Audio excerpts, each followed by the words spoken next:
Having a Merry Heart on a Martha Sunday. Written and read by Sister Michelle Watson.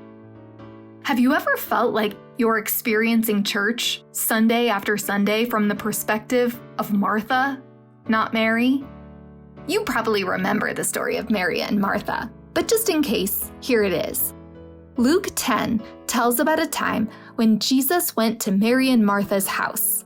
Mary sat at his feet and heard his word, while Martha busied herself with serving. Finally, Martha got fed up and asked Jesus to force Mary to help her. But Jesus famously replied, "Martha, Martha, thou art careful and troubled about many things, but one thing is needful, and Mary hath chosen that good part, which shall not be taken away from her." Luke 10 verses 41 to 42. Sunday is supposed to be a day of rest, of sitting at the feet of Jesus. But for many people, it's a day of work. Pick up people and bring them to church. Set out coffee and snacks. Teach a class. Clean up the coffee and snacks. Write down the minutes of the church meeting. Count the offering and give it to the financial secretary. Get the technology to work right. Wipe water off the bathroom mirror. Fill the soap dispenser in the bathroom. Dry the floor underneath the water fountain. Grab that runaway toddler.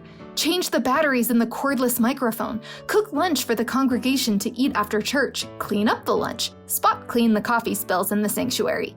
Email the meeting minutes to the branch. Empty all the trash cans. Water the plants. Drive people home afterward. Does just reading the list stress you out?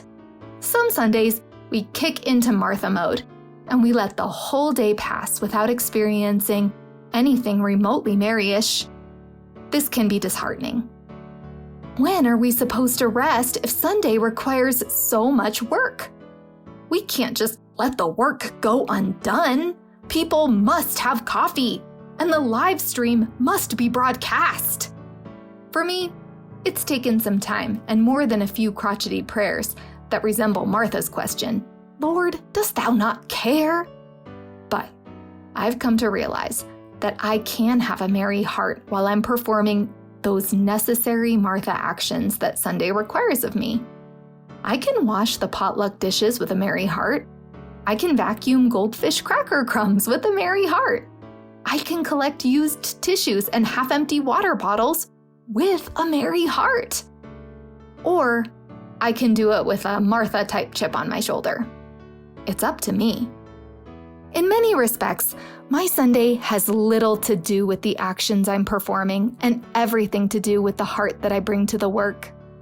When I approach Martha Sundays with a merry heart, then I open myself to receive that spirit of rest that the Lord wants for me, even if I'm working.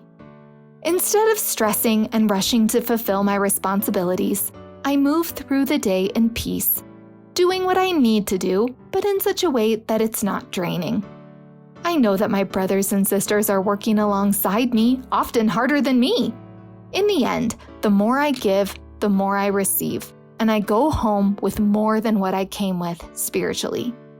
This is the upside-down blessing of God.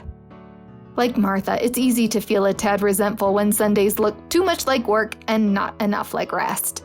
But, like Mary and Martha of old, Jesus is coming to my house, my church building. I have a choice. I can focus on Him and give Him my heart regardless of my to-do list, or I can not. I'd like to choose the good part, the one necessary thing which is always available to me, even on Martha Sundays.